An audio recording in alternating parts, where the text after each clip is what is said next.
His name's CT. Let's remember CT. Remember that. May the doctors be able to find something that can help. Yes, ma'am. Pray for my sister's husband and kids, especially for daughter. She's taking it real hard losing her mom, especially now it's Mother's Day and everything. Yes, absolutely. Yeah, that first Mother's Day is tough, isn't it? Yeah. It's only a couple weeks. Yes, absolutely. Amen. Anyone else? Yes, ma'am. My daughter is doing fantastic. Her and baby are fine. Praise the Lord. Yeah, she had a cyst that ruptured on her ovary. Okay. That's when she found out she was pregnant. So surprise.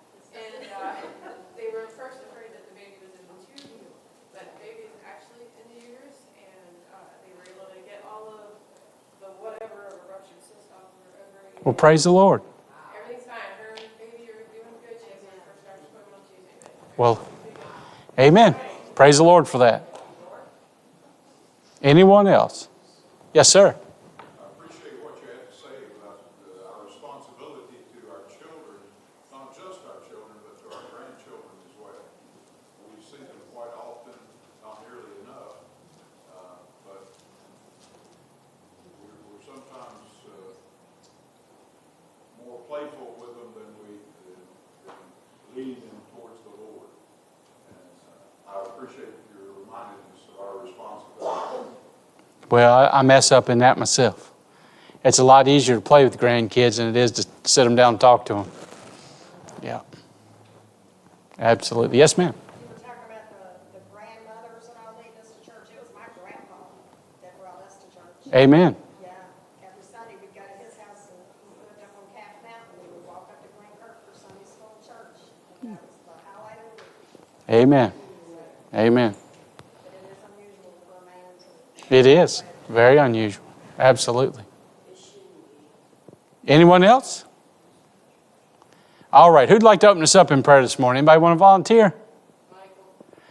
Michael? Is he back there? He's hiding. Your wife volunteered you to pray. He was on the floor fixing something.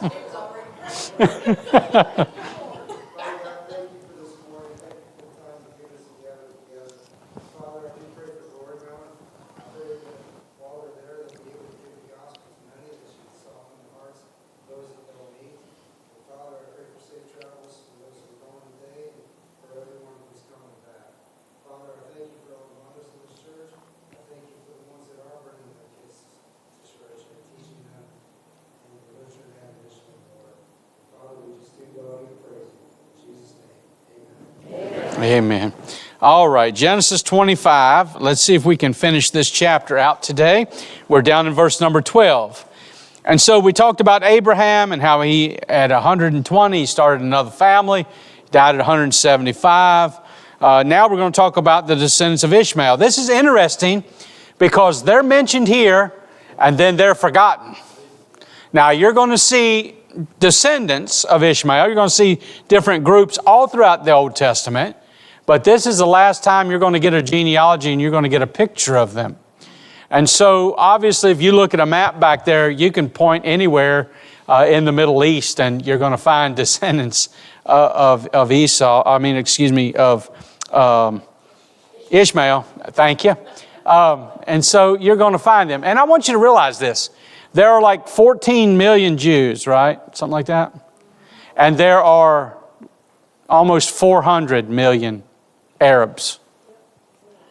400 million Arabs to 14 million Jews. And so as the nation of Israel is now a nation, understand that the Arabs want to destroy them. And so every time peace has been brokered, I want you to know this.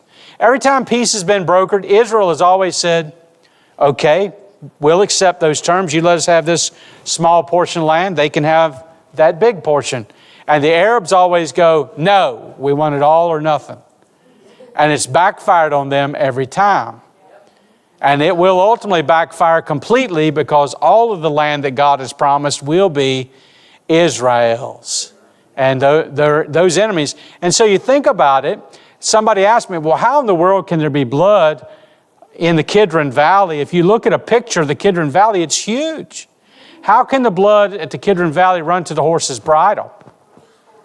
How? Well, you got hundreds of millions of Arabs, and they're going to pop like grapes.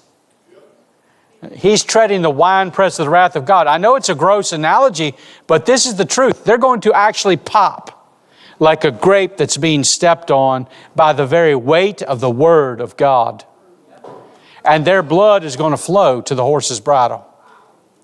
And that's a lot of people and a lot of blood, and it's going to fertilize that valley, and that valley is going to blossom like you ain't never seen. But we'll see it because we'll be there. Amen. Matter of fact, the birds are invited for a great feast, the feast upon the kings and the captains, and there are going to be a whole host of birds. I know this is gross, but you got to understand this. There's a lot of bird dung, flesh, blood, and bones. It's going to fertilize that valley. And that valley is going to come to life. And it's going to take care of feeding those Jews for years and years and years. That's a wonderful thing. It's gross, but it's a wonderful thing. So if you think about the descendants of Ishmael, they're like 400 million, something like that, 420 maybe, and the Jews are 17 million. Most persecuted people that ever has been on planet Earth. All right? So let's read this. We're down in verse number 12. Now these are the generations of Ishmael, Abraham's son, whom Hagar the Egyptian, Sarah's handmaid, bare unto Abraham. And these are the names of the sons of Ishmael by their names according to their generation. The firstborn of Ishmael, Nebahoth, and Kedar, and Abdeel, and Mibsam, and Mishma, and Duma, and Massa, and Hadar, and Tema, Yeter, we call it Jeter, but it's Yeter, Naphish, and Kadima. These are the sons of Ishmael, and these are their names by their towns and by their castles, 12 princes according to their nations. And these are the years of the life of Ishmael, 137 years. And he gave up the ghost and died, and was gathered unto his people.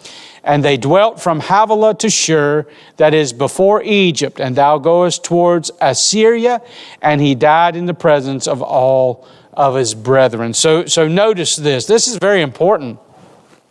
If you stop and you look at this, these are the generations of Ishmael. It is a rejected line of God. Now, when you hear of God-fearers and foreigners or strangers that now are absorbed into the nation of Israel, many of them come from the descendants of Ishmael. Some of them are Egyptian, but some of them are these descendants. And the salvation of God has always been for everyone. And so many of these people would get saved. They would be absorbed into the nation of Israel. And you'll see that all throughout the Old Testament. But nevertheless, as a people group, as a family group, this is a rejected line and then set aside not to be mentioned again as a whole. And so you're going to see these different nations, these different cities, these different people, but never again as a whole. And then notice something else, if you will. In verse number 18, it says that they dwelt from Havilah to Shur. So these generations from Havilah to Shur are primarily the strongest group of them is on what we would call the Sinai Peninsula. And so they coexisted with these children of Israel on that Sinai Peninsula for a long time. There was plenty of land at one time for all of them. But then eventually they just outnumbered. Think about this. There are 12 tribes of Ishmael, and 12 tribes from Abraham, Isaac, and Jacob. 12 tribes from Jacob. And yet now, at the end of 12 tribes from each of those, 400 to 420 million to 17 million. Because these 420 million have been persecuting that 17 million for centuries, for millennia. And they are persecuted, they are slaughtered, and yet they are God's chosen people. Please don't ever forget that. All right, so we see where they are. Notice verse number 17. This also shows you that Ishmael was a beloved patriarch of his clan. Notice this language. These are the years of the life of Ishmael, 137 years, and he gave up the ghost and died and was gathered unto his people. Remember we talked about last week? That little phrase, gathered unto his people, is a term of endearment. It means that he was gathered, all the people gathered, they mourned his passing. Those would be his children, his grandchildren, great-grandchildren, great-great-grandchildren. All of these cities, all these tribes, all these people, they gathered together and mourned. That's the kind of the context of that phrase. There was no division among them. Here's something I want you to understand. There have always been divisions among Israel. And so Israel would fight itself because of its divisions. But not just Israel. All in the Arab world, there are divisions. They hate each other. If they're not killing the Jew, they're killing each other. And so what it brings them together is one common enemy. Right now, you don't have so many Arabs fighting against Arabs. They're starting to unite together in one cause and one purpose. And that cause and purpose is to defeat and destroy Israel. That's biblical. When that happens, when they come together united to defeat and destroy Israel, we're going to see them amass an army. And the army is going to be in a crescent shape around the nation of Israel to drive them from the river to the sea. Why do you think you hear that phrase all the time, from the river to the sea? It's because the nation of Israel is from the Jordan River to the sea. And they want to drive them into the sea. It's not going to work. Yes, ma'am. Yes, ma'am. You are seeing that now. And so think about this. In the last days, in the tribulation period, it says that no nation will stand with Israel. Isaiah or Ezekiel 38 talks about no nation standing with Israel. Look at our nation right now. Look at our politics right now. We are turning our back on Israel, and on our college campuses and even in some high schools and many places in our country, we have people gathered together flying the Palestinian flag and saying, crying out from the river to the sea. And when people ask them, what does that mean, from the river to the sea? They don't even know. They don't have a clue. And when they ask them, well, what do you want? Well, they'll say that Israel is an apartheid nation. Israel is not an apartheid nation. Israel is one of the freest people and the most accommodating people on planet Earth. As a matter of fact, whether you're Palestinian or whether you're Israeli, you have freedom inside of Israel. They're free citizens. And folks, this is crazy. And so they say they're oppressors. They're not oppressors. They're attacked. And when they're attacked, they have a right to defend. Remember, do you remember the people from Gaza? They still have Israeli captives. They have not released them. And the ultimatum was given, you release our captives or we're going to destroy you. So either release the captives or we're going to destroy you. You provoked us. You attacked us. We should stand with Israel on this matter. We should not be. If that happened in our nation, wouldn't we want people to stand with us? Yes, we would. So when these people are flying the Palestinian flag, they don't know what they're doing. When you have all these liberal churches that are talking about these evil Jews, they don't know what they're talking about. Are the Jews evil? Yeah, so are we. Human beings are evil. The nation of Israel is going through what the Bible said of the last days they were going to go through. They have been regathered to their homeland. They have their capital back in place. They are a mighty military. Once again, that's what Ezekiel 37 is all about. And they are now a mighty strong military, the strongest in the world. Even though they're very small, they are a mighty military. Think about this. They also have the protection of the Lord. When they were attacked with all of those missiles, 99% of those missiles did not make any impact in Israel. They were destroyed by the Iron Dome. That's a miracle. That's a miracle. That's a work of God. These things are in the last times events. What's taking place is this. You have people who are not preaching and teaching prophecy. They're not teaching and preaching the Bible. And so what they have is a skewed view of Israel. They blame Israel for killing Jesus. They think the church has replaced Israel. The church has not replaced Israel. We are in a parenthetic right now. We are in the age and the dispensation of grace. And when that is done, when the last soul is saved, when the Lord calls His church to Himself, He once again will deal with the world and Israel. He will defend Israel. He will allow destruction to come to them, to bring them to brokenness, but not utter and total destruction, because they are going to be saved in a day and they're going to be restored. Amen? Everybody with me on that? And a lot of them are going to be saved in the tribulation itself. So understand, these are the enemies now. They have always been the enemy. They will continue to be the enemy. The enemy of Israel, those Egyptians, they are a separate group from these Arabs. You have the Arab nations, and they are the descendants of Ishmael mixed in with the descendants of Esau. And they are going to have a hatred for the Jew because of the birthright and all that we're going to talk about. But this is the beginning. This is why we study this. This is why we are studying this, to give a defense of our faith, because our Savior is a Jewish Savior. He is the King of Kings and Lord of Lords, but He was the King of Israel proper. And He is a Jew, okay? And so we have to understand that. Let's go on. Verse number 19. Let's finish this chapter today. And these are the generations of Isaac, Abraham's son. Now, we talked about the fact that Isaac was brought his bride. He finally found his bride. He was 40 years old when the bride was brought. These are the generations of Isaac, Abraham's son. Abraham begat Isaac. Isaac was 40 years old when he took Rebekah to wife. Let me stop there. We can only speculate the age of Rebekah. But most likely, she was probably a teenager. So this is not unusual. It's not unusual in the biblical model. It's not unusual in the ancient world.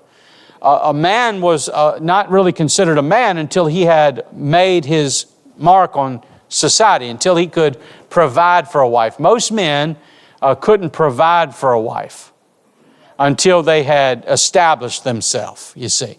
And so they had to establish themselves and build a home and all of this in the ancient world. Then they could get a bride. That was pretty much a Middle Eastern culture everywhere, but especially in the Bible lands. And you see that even in the story of Christ and His coming for us, because Christ has a bride and He is gone to prepare a place for us. And He won't come and get us and receive us to Himself until the Father says to go get your bride, right? And so that's the culture there. So when the father, which was Abraham, said it's time to get a bride, he was 40 years old. He sent his servant to go fetch a bride. And he got the right one, didn't he? And so he brings the bride back, and she obviously is of childbearing age, young childbearing age. And the reason they did that was because of that. A man would have a heritage when he had multiple sons, or a son at least, to leave a name.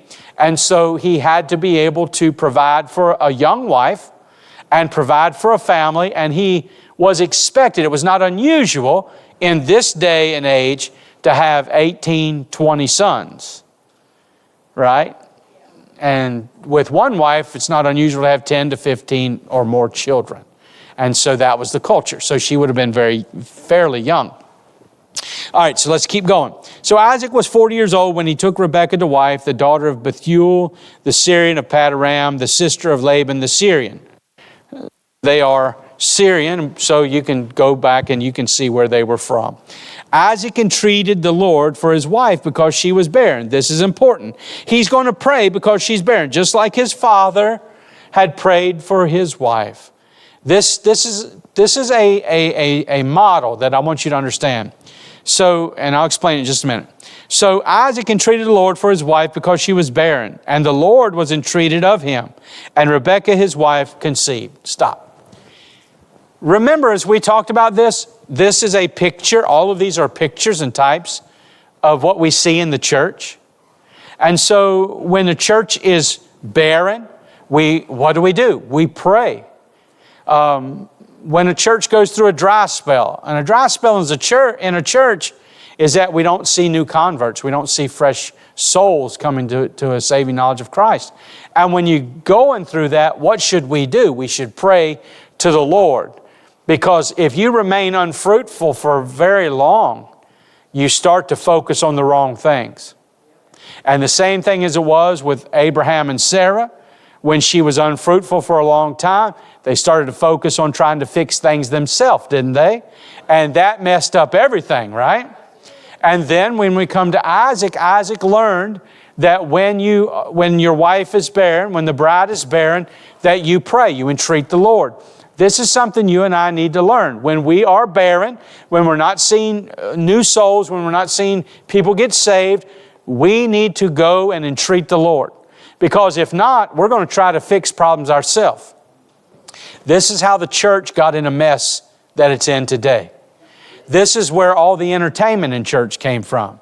Because they were starting to see people leave church. There weren't a lot of new converts. And so instead of entreating the Lord and sticking by the method, what they did was they changed the music, they changed the atmosphere, they changed their ways, they changed their standards to try to be attractive to people.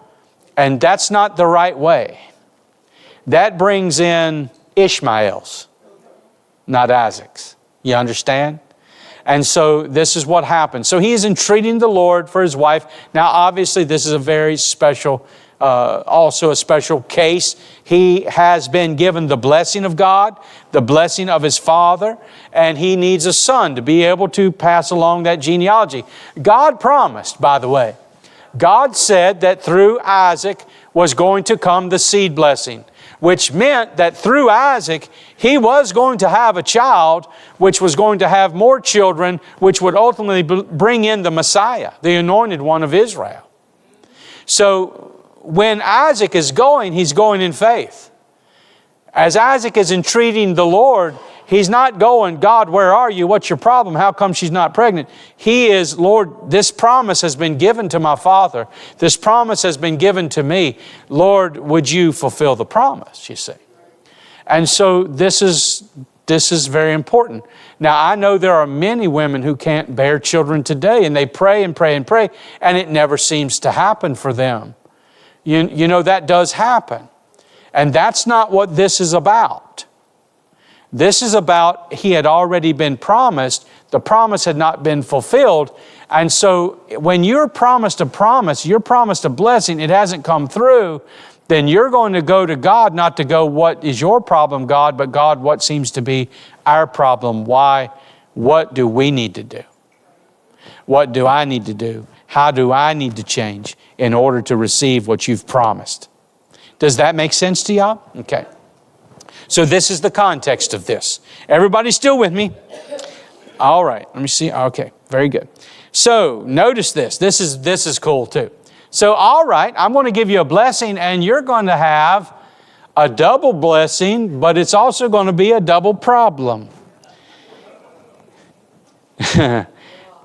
We all have those blessings, don't we? Unless you're just a parent of one kid. If you're a parent of one kid, you don't, yeah. Unless it's your husband and the kid going, are we there yet? Are we there yet? Stop touching me. Stop. He's taking my toys. He's picking his nose. He's wiping it on me. You just don't know what it's about. And the children struggled together within her. And let me back up. So the Lord was entreated of him, and Rebekah's wife conceived. And the children struggled together. So she has two in there. And she said, if it be so, why am I thus? And she went to inquire of the Lord. Why? What's going on? These boys were fighting in the womb. One was trying to strangle the other with an umbilical cord. I don't know. But they were at odds with one another, y'all. And the Lord said to her, now get this, because here is the remainder of the enemy of Israel. We talked about the Egyptians. We've talked about the descendants of Ishmael. Now we're going to talk about the Edomites, the descendant of Esau. All right? And if you read the Bible, and if you have read the Bible, you know those three groups were constantly at odds with Israel. Yeah, right? All right. So the Lord said unto her, 2 nations are in thy womb, and 2 manner of people, 2 separate personalities. And they shall be separated from thy bowels. And the one people shall be stronger than the other people, and the elder shall serve the younger. One people stronger than the other people, but God didn't say which one was stronger. And that is up to you to understand. Who causes the real problem? Rebekah and Isaac. Because Isaac loves one and Rebekah loves the other one. And they come out arguing, and they don't stop arguing, and they cause mama and daddy to be on different ends of the spectrum. When mom and daddy ain't together, that family's not together. Right? And which one is actually stronger? Esau. There are greater people, there are bigger people, there are mightier people. Which one ultimately is stronger? Jacob. Because Jacob has God's blessing. When Jacob, look, if God's on your side, it don't matter who else is against you. Right? Okay, so notice this. And when her days to be delivered were fulfilled, behold, there were twins in her womb. So, I mean, she knew there was more than one. They were wrestling in there. And there's 2 nations. God already told her there's twins. But here, when they come out, ta-da! The first came out red all over, like a hairy garment. That's what Edom means, red. Esau has the context of red, of hairy and red. The first came out red all over like a hairy garment. Sasquatch. The first one's name was AJ, and they...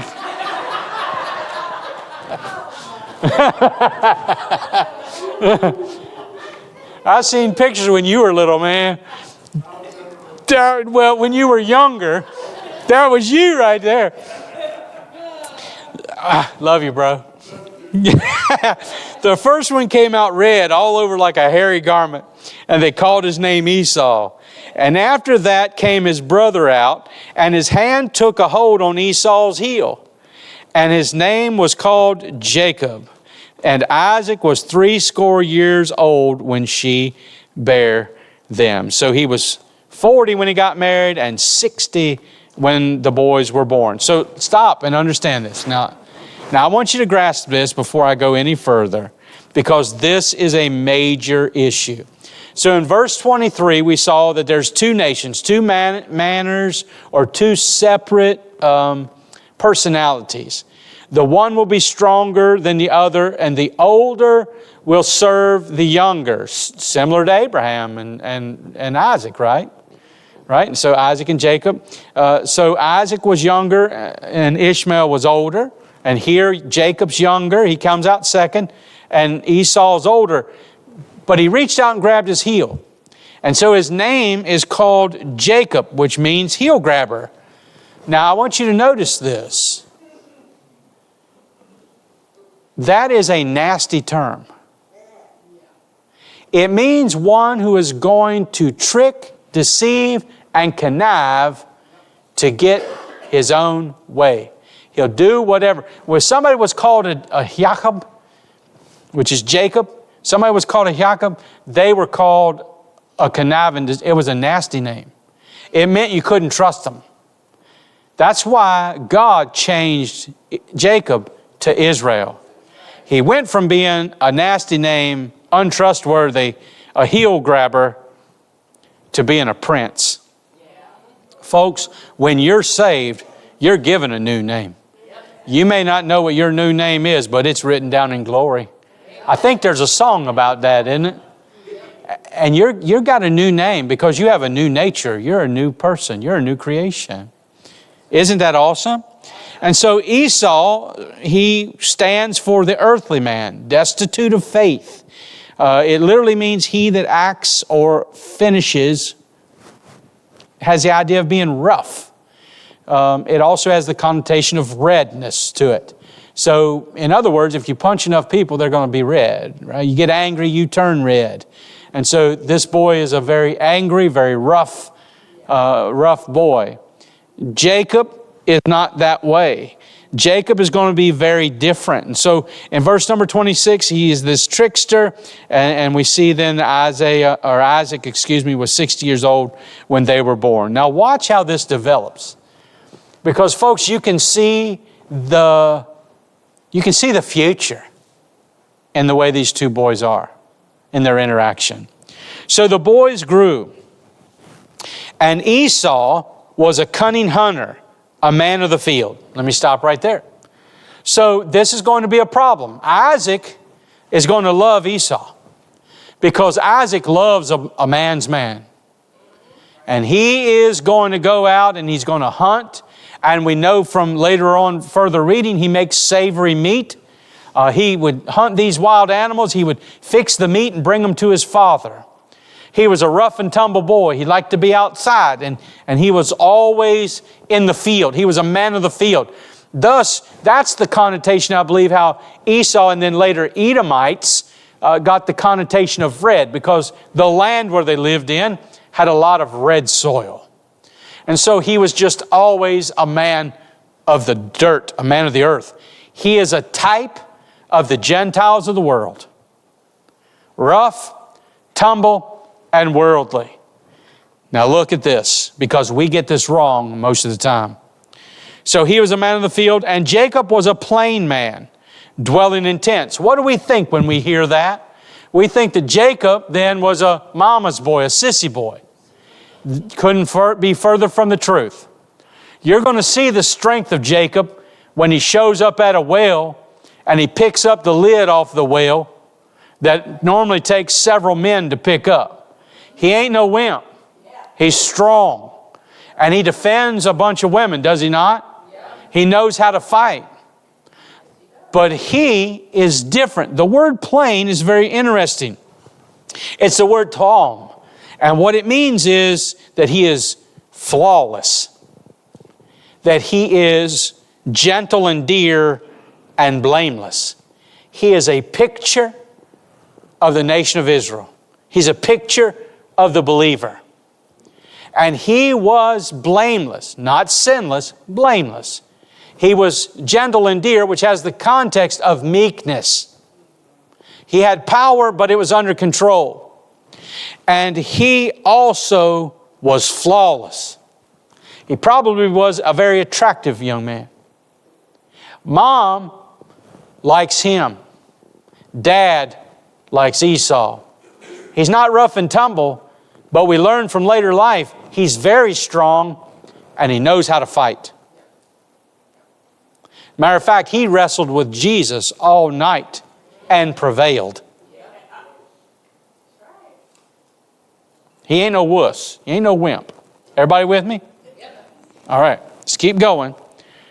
And Isaac loved Esau because he did eat of his venison, but Rebekah loved Jacob. There's your problem. Y'all know we all favor one child more than the other. Let's be honest.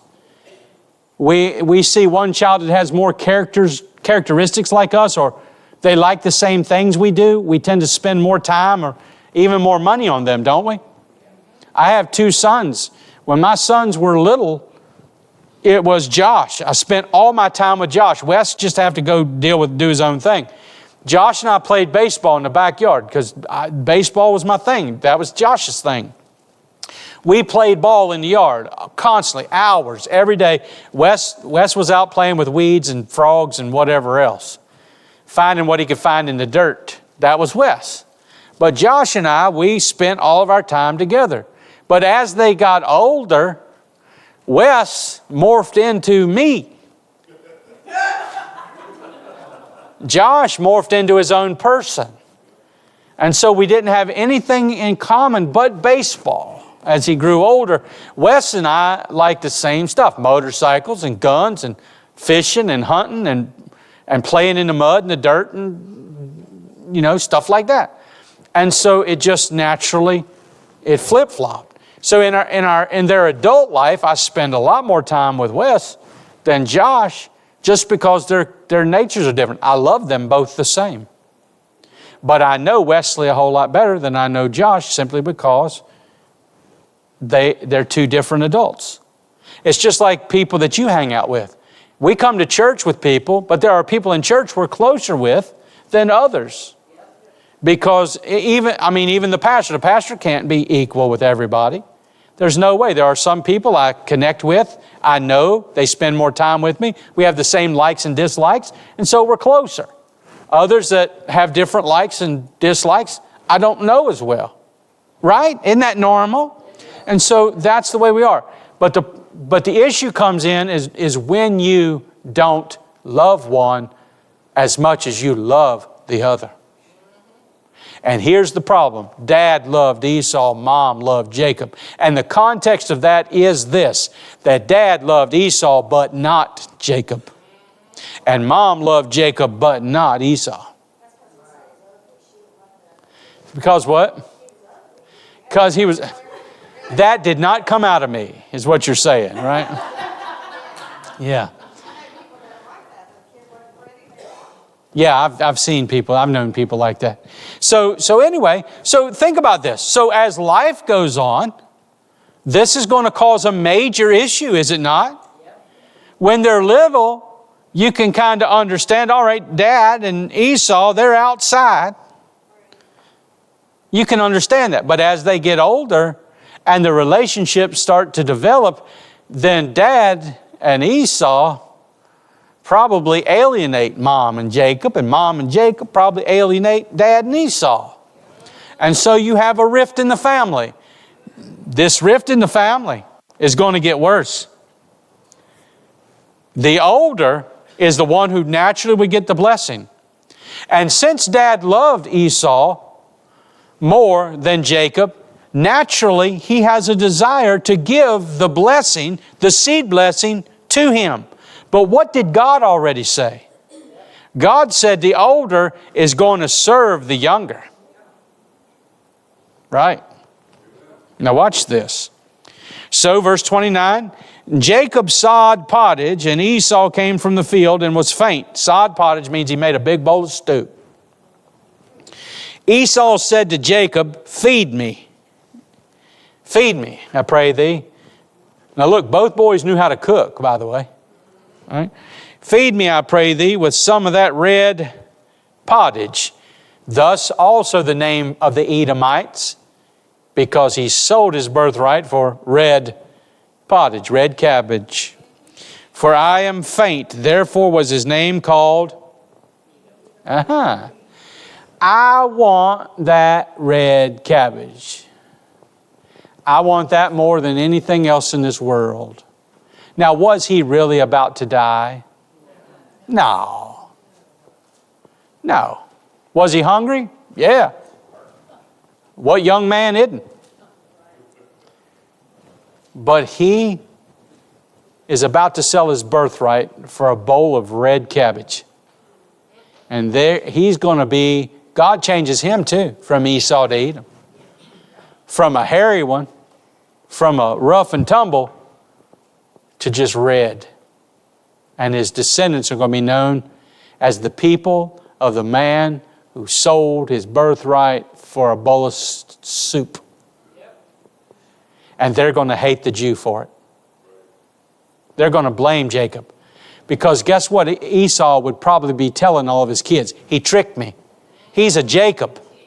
He's a Jacob. He tricked me. But did he? No. Look, Jacob said, sell me this day thy birthright. What is his birthright? That through your lineage would come the seed blessing, the Messiah. That you would be the father of a multitude of nations. Because Abraham was promised that he would be the father of a multitude of nations. He only had one son, which meant his one son would be the multitude of nations. And then he only has one son, which means he's going to have one promised son.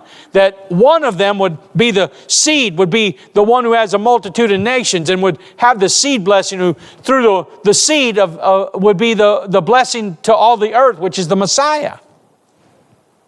Sell me that for a bowl of stew. Esau said, behold, I'm at the point. Now, he may have been really hungry, but he ain't about to die. He said, I'm about to die, and what profit shall this birthright do to me? If he was truly at the place where he's about to die, he wouldn't have the energy to talk. You ever seen somebody, maybe on TV, they show them documentaries where somebody's about starved to death? They can't talk. All the moisture's gone from them, all the energy is gone from them, and they have no voice and they have no energy. They can't talk. This boy's talking. He ain't about to die. Simple. And Jacob said, swear to me this day. And he sware unto him. And he sold his birthright to the trickster. Was his brother trying to deceive him, trying to trick him? Somewhat. But was his brother really deceiving him? He made a willful choice. Think about this. Think about this. Would God cause him to lose his birthright if he truly was starving to death? Absolutely not. Do you remember David eating the showbread? Yeah. That was to be, he was to be cursed by God if they ate the showbread, but he was hungry. God is not going to curse you. If you're going to die, He's exaggerating the thing. In other words, he really did not care about his birthright. He was more interested in his belly at that moment in time. Folks, that is the picture of lostness. Because people will do whatever they need to do to satisfy themselves instead of going to God, trusting God. Is that not what lost people do? They'll do anything instead of just trusting God. And so he sold his birthright. This is a willful choice, a willful decision. Did he trick him a little? He was pulling some stuff. He was coming true to his nature. But this man Esau, who's the oldest, and these aren't little boys, people. These are full-grown men. They're making decisions. Now look at this. He said, swear, and Jacob gave Esau bread and pottage of lentils. Pottage, cabbage, and of lentils, that's beans. So the red cabbage and the red beans. Red stew.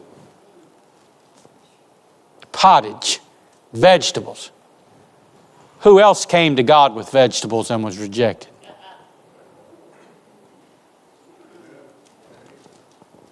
Jacob gave Esau the bread and pottage of lentils, and did eat and drink, and rose up and went his way, and thus Esau despised his birthright. That word despised is key. It has the idea of loathing and detesting what he did. What he did. Now stop and think about this. What the Bible is saying isn't that Esau hated his birthright. What the Bible is saying is that Esau went his way and he despised his birthright. He was angry over this. He knew what he had done, and he also knew what his brother had done. These boys are going to hate each other from this moment forward as if they didn't already have enough problems. To despise the birthright doesn't mean I despise what I was supposed to get. It means I despise what happened. Have you ever done something you're so ashamed of, you get angry thinking about it? I have. I can't believe I was that foolish, that evil, that sinful, that I would do that. That's so wicked, so evil, so sick, and it makes you sick inside. When I read the Right. Right. Most people aren't. And so when you study this, and this makes sense now, doesn't it? And so he's angry. He's angry at himself. He's angry at the whole birthright thing anyway. He's angry at his brother. He's sick over the fact that this happened. He feels deceived. He feels tricked. Yet he made the choice himself. There's a whirlwind of stuff going on inside of Esau. And that whirlwind of stuff going on inside of Esau, he's going to threaten to kill his brother here before long. Because this is what happens. He despises birthright. He's angry at this. And yet he knows that if his father lays his hand upon him and gives him the birthright, there's nothing that Jacob can do. So he still has a chance to get the last word in, to get the victory over this. Everybody got that? Now this next chapter deals with Isaac and Abimelech, and I'm not going to start that this week. We'll get that next week. And then the Jacob's stolen blessing in chapter 27, we'll get to that. How many of y'all have read ahead? You know what happens. So let me just throw this out there and spoil it for you. So it came to the time which Jacob's eyes grew dim. This is years after this. He's older and he can't see. But he says, it's my time. I'm about to die and I need to pass on this blessing. And he tells Esau, go to the field, Esau, and make me that savory meat so I just want to eat it one more time, and then I will bless you, my son. Mama hears this. Mama goes in and tells her favorite son, son, go make some stew meat. Kill a goat. Quick, do it quick. Make the savory meat, or I'll make it for you. You take it into your dad. And don't forget who you are, Jacob, trickster. Don't forget what you do well. She wrapped that goat skin or lamb skin, whatever it was, I think it was goat, wrapped that around his arms and goes in. And he said, tell me, Isaac says, tell me, who is this? He said, it's Esau, your firstborn. He says, something don't sound right. Come a little closer that I can smell you. Because Esau smelled like a rough old dirt pile. Probably a sweaty dirt pile. So he goes in and he smells him. He says, something ain't right. Let me feel you. Because Esau was a Sasquatch.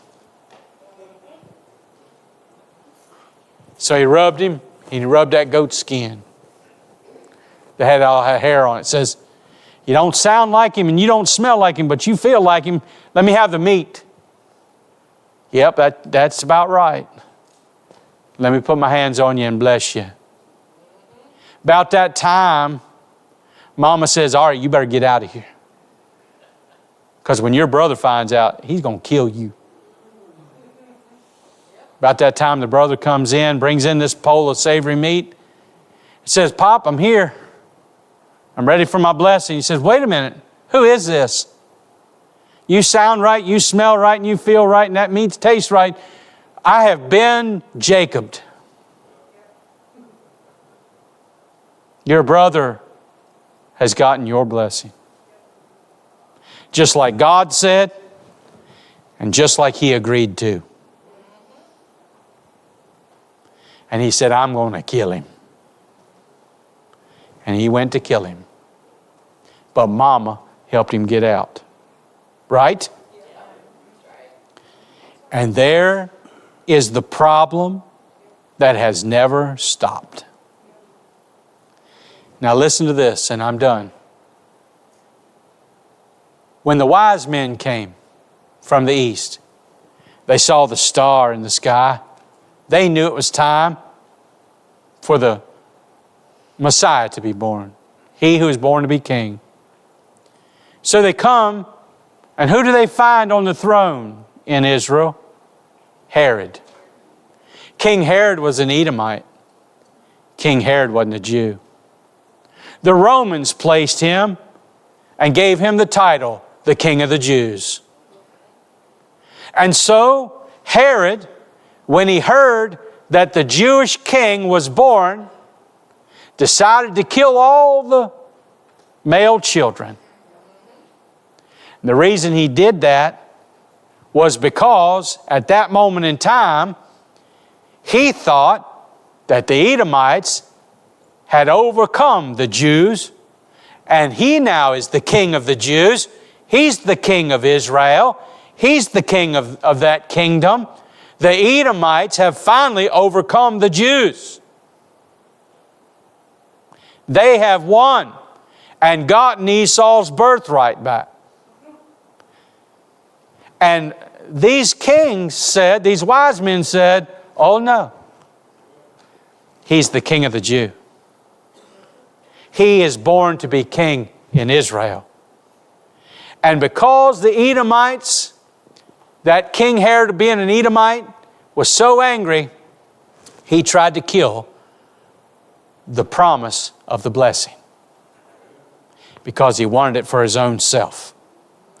Remember, when you read through the Bible from King Herod the Great till you read about Paul standing before Herod, there are 3 or 4 different Herods. They are from the Herodian family, Edomites. And they were in charge of the Jews by the Romans, but not by God. Everybody with me? When Herod rebuilt the temple, it was Herod's temple. It was an Edomite temple. It was not a Jewish temple. Thus, when Jesus went in, they were selling sacrifice. That's a very Edomite thing to do, not a Jewish thing to do. And he overturned it and drove them out. Everybody with me? Now I want you to understand this. Right now, the world is once again poised just like Herod was. Herod tried to kill Jesus as an infant. Didn't work. God had other plans. Right now, the Herodians, the Ishmaelites, and the Egyptians think they can destroy Israel. And they are coming together, even though for the last 4,000 years they've tried to kill each other because they can't get along with each other. They are coming together because they think they can drive Israel out of that land, because the promise not only was the seed blessing, but the land blessing. And therefore they will get their inheritance back. The descendants of Ishmael will get what belonged to them because Abraham sent them away. The descendants of Esau will get what's coming to them because they were the firstborn. They deserve it. And the Egyptians want it because Egyptians want everything. And there you go. And God will once again intervene. This is why we study this, because it's very relevant to the day in which we live. Amen? All right. Let's pray. We're going to be dismissed. I got to change clothes and we're riding out of here. All right.